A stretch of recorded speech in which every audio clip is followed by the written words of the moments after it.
Hemos llegado al jueves y ya saben ustedes que los jueves los dedicamos un poco más a la cultura y al ocio y dejamos atrás el mare magnum político que casi siempre nos agita nuestras vidas. Pero nosotros hablaremos de otras cosas en unos instantes con luz propia.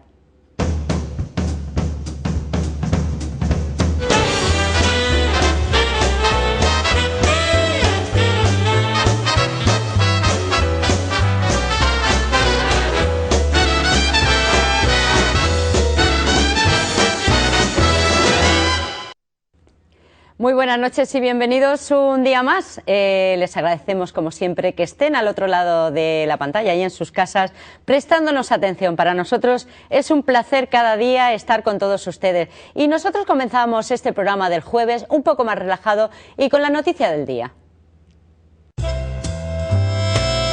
Los productos más selectos y las delicatessen más sofisticadas, todo en Ultramarinos Parra. Ultramarinos Parra patrocina esta sección. Este es el estado en que quedaron las obras del nuevo hospital universitario la pasada primavera, cuando los trabajos fueron paralizados por un desacuerdo económico entre la constructora y el gobierno de la nación. Mientras las partes litigan en los juzgados, las obras siguen generando un importante coste para las arcas públicas. Según el estudio realizado por Izquierda Unida Melilla, el alquiler de las grúas, generadores de corriente y resto del material, así como el mantenimiento de una plantilla mínima, suponen un coste mensual superior a los 50.000 euros. Esta obra tiene un coste entre 55.000 y 60.000 euros mensuales de coste a día de hoy, que hay que sumar todo el tema de los salarios cuando se paralizó la obra, los salarios de los despidos, la indemnización a los trabajadores que fueron despedidos, mayoritariamente de Consa, y los traslados de los trabajadores que fueron a la península. Por lo tanto, esto a día de hoy, que lleva ya un año y algo parada la obra, nos hemos comido casi 1 millón de euros con la obra parada sin producción. Para muestra, un botón. Tan solo el alquiler y mantenimiento de una grúa ronda los 1.000 euros. Para la construcción del nuevo hospital universitario se han alquilado un total de 8. Una grúa viene costando entre unos 1.000, 1.100 euros de alquiler mensual, más los mantenimientos que tienen que tener trimestralmente. La grúa hay que mantenerla, no es un trozo de hierro que queda ahí tirado, puesto de aquella manera. La grúa hay que mantenerla, tiene unos motores, tiene unos cuadros eléctricos y eso hay que mantenerlo porque a la hora de ponerla en marcha tiene que funcionar. Además del material, se mantiene una plantilla mínima compuesta por un técnico, un administrativo y 3 vigilantes que se encargan de la seguridad del recinto las 24 horas de los 365 días del año. Izquierda Unida Melilla ha iniciado ya contactos con responsables de sanidad de esta formación a nivel nacional para que presenten las correspondientes preguntas en el Parlamento respecto al gasto que supone mantener paralizadas las obras.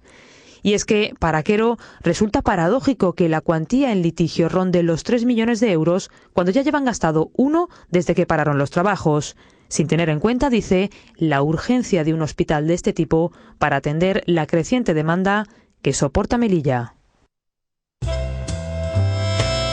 Los productos más selectos y las delicatessen más sofisticadas, todo en Ultramarinos Parra. Ultramarinos Parra patrocina esta sección. Y después de esta noticia, como les comentaba anteriormente, vamos a dedicar a la cultura, pero también a la cultura vista desde el punto de vista de la educación y de otros ámbitos. Y hoy vamos a hablar del Día Europeo de la Logopedia. Y para eso tenemos a nuestro amigo, colaborador, Carmelo Fernández Millán. Muy buenas noches, Carmelo. Buenas noches, Llanos. Bueno, el Día Europeo de la Logopedia. ¿Qué es lo que se celebra concretamente? Bueno, veréis, el Día Europeo de la Logopedia es ya algo tradicional para los que somos logopedas. Ya lo llevamos celebrando un buen montón de años. Esto es algo que organiza la Confederación Europea, es que tiene un nombre muy complicado, de ortofonistas, logopedas, audiólogos, el CEPLOL, concretamente. Es un día en el que todos los logopedas de Europa pues celebramos nuestro día, es un día en el que le mostramos a la sociedad cómo somos un poco. Curiosamente este año, todos los años lo trabajamos con un lema, un año ha sido la tartamudez, otro año ha sido el daño cerebral adquirido. Este año los logopedas españoles nos hemos apartado un poco. Hemos sido conscientes de que España está viviendo unos momentos muy difíciles, con una sociedad con muchos problemas, y hemos escogido ese lema diferente al resto de Europa, que es el de los logopedas con la sociedad, en el que pretendemos decirle a nuestra sociedad: oye, sabemos los momentos difíciles por los que estamos pasando, vuestros logopedas están aquí para ayudar en la medida de nuestras posibilidades. Parcas, pero bueno, posibilidades. Bueno, hay un mundo desconocido muchas veces. La logopedia hace unos años que sí está funcionando. Parece mentira. Parece mentira, hay que decirlo. Porque mira, por ejemplo, aquí en Melilla, si uno estudia la historia de la educación en Melilla, y aunque la logopedia es una profesión sanitaria, no nos olvidemos de ello, si uno estudia la historia de la educación en Melilla, verá que desde tiempos muy antiguos ya en Melilla existían escuelas de sordos, escuelas para personas con problemas de lo que entonces se llamaban sordomudo, mala definición, pero bueno, entonces se aceptaba. Y aquí en Melilla pues hemos tenido incluso algún que otro logopeda eminente, e incluso si alguien recuerda, pues el caso de Gonzalo Hernández, que fue alcalde de la ciudad, que este señor era logopeda también, ¿no? Y ya le digo, ya no, que podemos tirar mucho más atrás y encontraremos figuras de logopedas en Melilla. ¿Queremos decir con esto que Melilla ha sido una de las pioneras, a pesar...? No, tanto como decir pioneras no, pero que para Melilla la figura del logopeda no es una figura desconocida ni mucho menos, por lo menos por el que respecta a su trabajo y sobre todo con el trabajo de sordos. ¿Cada vez se le está dando más importancia a la figura del logopeda? Es que no puede ser de otra manera. No puede ser de otra manera porque tenga en cuenta que el logopeda es una persona que trabaja la voz, trabaja el habla, trabaja el lenguaje ya sea oral, signado o escrito, y trabaja sobre todo la comunicación. Imagínese el campo de trabajo que hay ahí. Imagínese la cantidad de patologías, de alteraciones, de trastornos con los que nos encontramos ahí. De ahí que yo siempre describa que nuestro trabajo, la inmensa mayoría de las veces, es un trabajo multidisciplinar. Es un trabajo que hacemos en colaboración con el médico, que hacemos en colaboración con el psicólogo, que hacemos en colaboración con otras personas, con otros profesionales siempre, para completar su trabajo de manera que el paciente, cuando termine, se encuentre totalmente rehabilitado. De ahí la importancia que tiene. En nuestra sociedad, pues bueno, todavía somos unos pequeños desconocidos, sobre todo en la sociedad melillense, ¿no? Aunque tengo que decir también, por otra parte, que en Melilla las clínicas de logopedia reciben muchísimos pacientes, que en los colegios, a través de la figura del maestro de audición y lenguaje, que aunque es diferente a la nuestra, también hace un trabajo paralelo al nuestro, se atienden a muchísimos niños, y que hay alguna institución como otra, como por ejemplo el Centro Base del Inserso, que tiene también un logopeda en plantilla, que también hace un trabajo importantísimo. Hace unos años, Carmelo, no era tan fácil el tener acceso a un profesional como ustedes, por diferentes razones, ¿no? No se detectaban tan prontamente los problemas. O se confundían. O se confundían. O eran tratados por otro profesional que no era precisamente el específico de este tema. En este momento, como estamos en los centros educativos, por ejemplo, que es el primer sitio, sí, o quizá los padres sean los primeros que detecten, sí, un problema... Más los centros educativos. Una vez que llegan los chicos a los centros educativos, se hace... cualquier problema que se detecte se pone en conocimiento de los profesionales del centro. Normalmente es el maestro el que va a detectar el primer problema. Y entonces lo que se hace es que se remite al departamento de orientación del centro, al orientador del centro, bueno, en este caso no del centro, del que tiene asignado el centro, porque los centros, por ejemplo, de primaria o de infantil, lo que no tienen un departamento de orientación, sino que tienen un equipo que acude allí unos días de la semana. Creo que esto es una de las cosas que tenemos en el DB. Entonces, este señor le hace una evaluación y lo remite al maestro de audición y lenguaje para hacer una rehabilitación educativa, exclusivamente educativa. Fíjese que este es otro de los debes del Ministerio de Educación, del cual yo formo parte, porque desde mi modesto punto de vista y lo que se hace en los países más avanzados, incluso lo que se hace en otras autonomías, falta la figura del logopeda ahí, porque nuestro campo se extiende también al campo clínico. El sitio ideal para rehabilitar la voz de un niño que tiene nódulos no es un ambulatorio de la Seguridad Social. No es una clínica, sino es el colegio. El sitio más idóneo para rehabilitar a un tartamudo es también el colegio. Entonces, ahora de momento lo que se hace es tratar simplemente a aquellos que puedan afectar al desarrollo educativo del individuo, como puede ser, por ejemplo, pues un caso de un autismo, un caso de una parálisis cerebral o un caso de... y solo parcelas de ese tratamiento. Por eso desde aquí, si me lo permite ya, ¿no? Sí, por supuesto, reivindico sí, al Ministerio de Educación y Ciencia, que igual que lo hacen ya algunas consejerías de educación, igual que ya empieza a estar plasmado, y ese es el movimiento que hay y la tendencia que hay, reivindico la figura del logopeda dentro del Ministerio de Educación y Ciencia. Logopeda como logopeda, por cierto. Nosotros tuvimos un pequeño problema en nuestra profesión, que ha sido lo que estaba en uno de los hándicaps que hemos tenido, y es que en un momento determinado, en los años 90, nuestra profesión se divide en dos parcelas. Una, la educativa, que la aceptan los maestros de audición y lenguaje, y otra, la sanitaria, que la cogen los logopedas, aunque luego los logopedas reciban formación también educativa. Esto ya, afortunadamente, con las nuevas leyes ha desaparecido. El Magisterio de Audición y Lenguaje queda como una mención mientras que la logopedia ya es un título de grado reconocido y ya probablemente dentro de muy poco con sus propias facultades, porque hasta ahora dependíamos de la Facultad de Medicina o de la Facultad de Psicología y ya tenemos un acuerdo con el Ministerio de tener nuestras propias facultades. Pues enhorabuena por ello. Que no... Todavía queda mucho por andar. Aún queda y camino los tiempos tan difíciles que tenemos, y como todo a la postre es cuestión de dinero. Pues yo le iba a preguntar por eso precisamente, porque en los tiempos que corren las reivindicaciones están muy bien, sí, pero ¿usted cree que se están cometiendo errores con los recortes en sanidad y en educación? No, ¿Cómo le afectan las dos cosas? Pues bueno, yo le agradezco profundamente la pregunta, de verdad, se la agradezco. Porque yo diría que un país civilizado nunca recorta en educación, en sanidad o en defensa. Hay tres pilares. No creo que sea una opinión. Si fuera una opinión personal mía no me atrevería a decirla aquí. Creo que es una opinión de muchísima gente. Tal vez haya que gastar mejor. En eso no me cabe la menor duda. Tal vez haya que gastar mejor. Yo creo que hasta ahora no hemos gastado bien precisamente. Tal vez haya que hacer reformas estructurales importantísimas. Pero disminuir los presupuestos de educación y de sanidad, que en este caso que es el que a mí me atañe personalmente, el que le atañe a mis pacientes, el que le atañe a mis alumnos, el que le atañe a los padres de mis alumnos.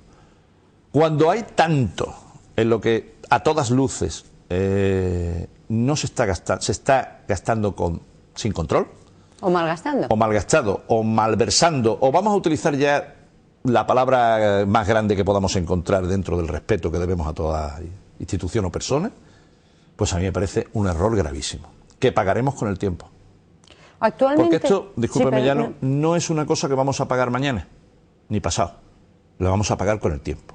El campo de la educación, por ejemplo, es un campo donde nos vamos a encontrar con que nuestros alumnos no van a estar formados para competir con ningún alumno europeo.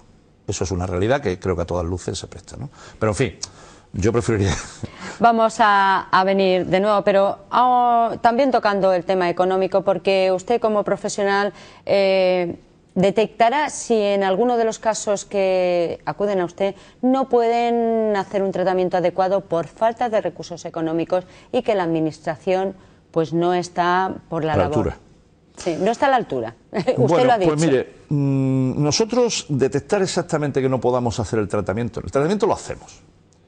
Lo que ocurre es que sí nos estamos encontrando con lo de los recortes famosos. Entonces, había personas que antes acudían a nuestras clínicas, a nuestras consultas, y venían pues con unos gastos sufragados, bien directamente por el Estado, a través de sus instituciones, o bien a través de instituciones que había contratado el Estado. Me estoy refiriendo concretamente a las entidades sanitarias.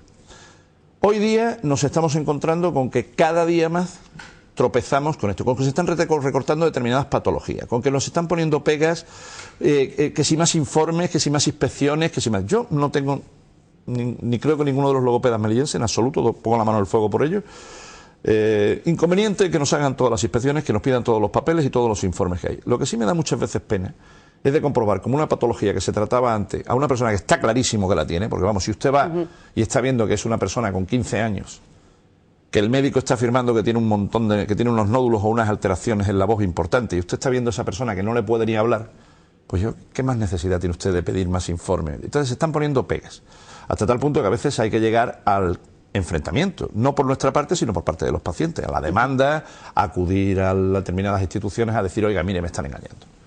Y yo creo que todo esto es innecesario, porque a la fin y a la postre deberíamos todos de tener una conciencia de algo muy importante, y es que nosotros estamos para servir a los demás, ¿eh? Esto es algo que no se nos debería de olvidar. Carmelo, yo le voy a ser un poco egoísta y voy a pedirle que nos dé un consejo a los que trabajamos todos los días, que estamos pues utilizando nuestra herramienta, que es la voz. La voz. Existen muchos problemas entre los profesionales de la comunicación, tanto de la radio como de la televisión, porque de vez en cuando nos quedamos así un poquito. ¿Qué consejo nos da? Mire, Llanos, yo personalmente tengo creo que la suerte de que bastantes profesionales de los medios de comunicación han acudido personalmente a mí, y mis compañeros, pues seguro que han tenido alguno por ahí, seguro.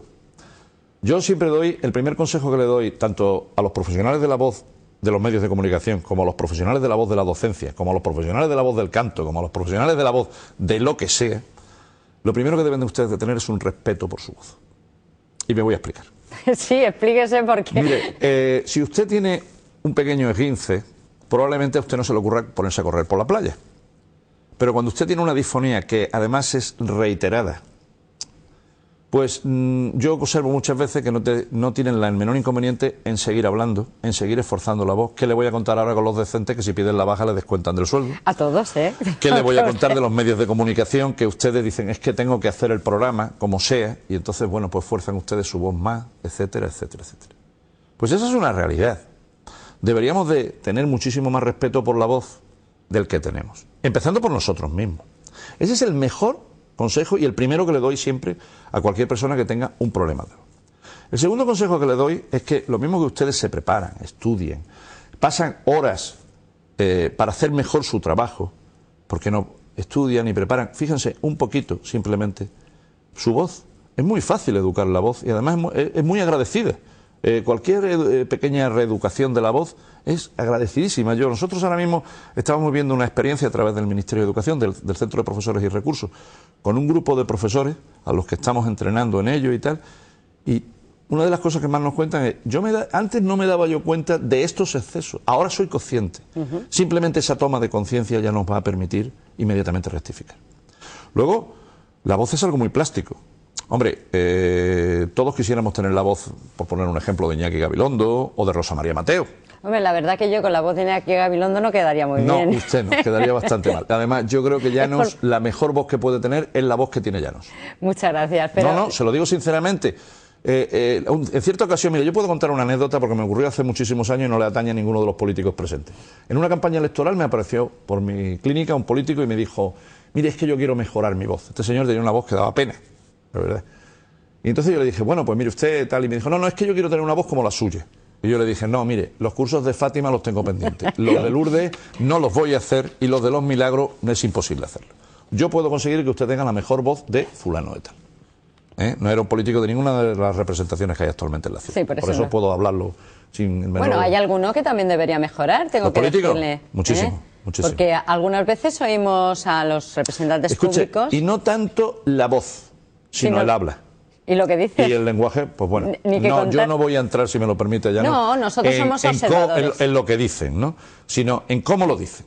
Yo creo que ahí hay un amplísimo campo de trabajo de la logopedia. Bueno, pues ya saben los políticos... que tomen nota, que vayan tomando nota porque para todo hay que prepararse en la vida. En la comunicación, sobre todo, existen muchísimas. Lo que pasa es que en esta ciudad parece ser que esto es algo que todavía no se termina de asumir. Pero en la península... es muy propio que cualquier partido político tenga gabinetes de comunicación y tal, en la cual la figura del logopeda es una figura imprescindible. Tenga usted en cuenta que los especialistas en la comunicación, en darle calidad a nuestra comunicación, somos nosotros. Y en el que los que trabajamos cualquier alteración en la comunicación somos nosotros. Bueno, ahora volvamos, si le parece bien, al Día Europeo de la Logopedia, porque me gustaría conocer qué actos se van a desarrollar aquí en Melilla, concretamente, porque, bueno... aparte de la península, aquí se van a hacer alguna serie de actividades. Este año en Melilla vamos a ser muy modestos. Bueno. No por falta de medios económicos ni nada de esto, sino porque sinceramente nos ha pillado un poco el toro. Entonces nosotros teníamos pendiente una asamblea que fue el domingo pasado en la que teníamos que aprobar los actos de Melilla. Entonces este año en Melilla otra vez hemos organizado alguna mesa redonda en la facultad, hemos hecho alguna que otra cosa más. Este año en Melilla hemos decidido trabajar con la inestimable ayuda de los medios de comunicación, de verdad, que son importantísimos para darnos a conocer. Entonces nosotros estos días lo que hemos hecho ha sido proyectarnos, pedir la ayuda a los medios de comunicación, como tan amablemente está haciendo en este caso Cablemel y usted. Por otra parte, nosotros en Melilla pues vamos a tener la comida que siempre tenemos, de todos los años de hermandad entre todos los logopedas de Melilla, donde hablaremos de todo lo humano y de lo divino y de los muchos problemas que tenemos y de las muchas soluciones que damos. Afortunadamente en Melilla hay 11 logopedas actualmente. Tengo que decir que, como yo soy el más viejo y soy su delegado y su representante aquí en Melilla, yo me siento muy, muy orgulloso de todos esos logopedas. Yo me quedé asombrado el domingo cuando yo hice una propuesta corta y ellos hicieron una propuesta amplia, muy grande, muy bonita. Me di cuenta de la categoría humana, de la categoría profesional no me cabía ninguna duda, de la categoría humana me di cuenta de la categoría humana de mis compañeros, sobre todo chicas muy jóvenes que están comenzando ahora mismo y que viven exclusivamente de su trabajo en la logopedia, lo cual también es muy importante. Y amén de todo ello, pues bueno, también vamos a mandar una representación a Málaga para que nos represente allí en el Día Europeo de la Logopedia, que como verá usted tiene un montón de actos importantes. Muchísimos Yo creo actos. que nos hemos pasado, sinceramente. Muchísimos actos tienen previstos en este programa de actividades que van a desarrollar en Málaga, sí, que Melilla estará presente con esa representación y sobre todo, pues, que es importante, ¿no? Es importante que se celebre. Es muy importante porque, mire, fíjese que contamos con la intervención, por ejemplo, del alcalde de Málaga, Paco de la Torre, que es un gran amigo del Colegio de Logopedas de Andalucía, del consejero de Educación, de un montón, como ya le he dicho este año, el lema del Día Europeo de la Logopedia, en España lo hemos cambiado, hemos dicho que es el logopeda con la sociedad, el logopeda con nuestro mundo, con nuestro entorno, que estamos aquí para ayudar también y para, si hay que soportar sacrificios, lo soportaremos también nosotros con nuestros pacientes y con nuestra gente. Y por eso este año nos hemos volcado con las asociaciones de enfermos. Luego hay algo que ya es tradicional, que es dar un premio a alguna persona que, no siendo logopeda, ha colaborado con el mundo de la logopedia. El año pasado se lo dimos a un importantísimo otorrino sevillano, que una persona extraordinaria, y este año es a un profesor de psicología que fue de los pioneros en tratar los temas del lenguaje y que siempre está ahí para ayudarnos en todo lo que necesitemos de la manera más altruista del mundo. Yo tuve ocasión de escucharlo el año pasado precisamente en una conferencia y me dejó asombrado de sus conocimientos, su forma de trabajar y su forma de hacer y del enorme cariño que tiene para los logopedas. Aparte de todo eso, pues habrá visto usted que tenemos un concierto de piano extraordinario. Sí, tienen ustedes que tienen muchísimas actividades. Me quedo con las ganas de lo que íbamos a celebrar y que yo creo que el año que viene lo vamos a celebrar. El año que viene no les pillará el toro, seguro. No, yo creo que no, porque este año nos ha pillado un poquito el toro a todos. Pero que fíjese, este año el concierto iba a ser en el Martín Carpena y de Pablo Alborán. Bueno, no ha podido ser concretado cualquiera al final quisiéramos estar. Porque Pablo Alborán tenía unos compromisos en el extranjero. Y bueno, sí tenemos que decir también que es que yo puedo presumir de que tenemos una decana, doña Carmina Martín, que tiene una cantidad de amigos en todo el mundo y que nos abren las puertas, pues muchas veces gracias a ella. Y que muchísima gente muy, muy importante nos hace favores, trabaja con nosotros y colabora con nosotros de una manera que uno se sorprenda y que uno al final diga, la bondad es mucho mayor que la maldad, eso está más claro que el agua. Pues nosotros nos quedamos con esa frase que usted acaba de decir, que la bondad es mucho mayor que la maldad, y lo que les deseamos es una andadura a todos los logopedas, ya no de Melilla, sino de toda España, que una andadura próspera, que vayan consiguiendo objetivos, que cada vez se reconozca más el trabajo del logopeda dentro del sistema educativo, que formen parte del sistema educativo. Y sanitario. Y sanitario, no como algo que de vez en cuando se necesita, sí, sino que estén ustedes... Si me permite, Llano, no me gustaría supuesto terminar sin agradecer a Cablemel en general y a usted personalmente, Llano, la amabilidad que han tenido y la colaboración que nos han dado para poder mostrarnos un poco más al pueblo de Melilla tal y como somos, no de otra manera. Pues están ustedes en su casa, ya saben que Cablemel Televisión es la casa de todos los melillenses, aquellos que quieran acudir a este plató están invitados y encantados de recibirles. A usted, por mucha suerte, ya le digo, y encantado, y le espero ver pronto, ¿eh? A su disposición. Yo tengo muchas ganas de que este caballero esté aquí conmigo hablando de otros temas, porque da mucho de sí, se lo aseguro. Nosotros nos marchamos unos segundos a publicidad, pero ustedes un descansito que enseguida volvemos.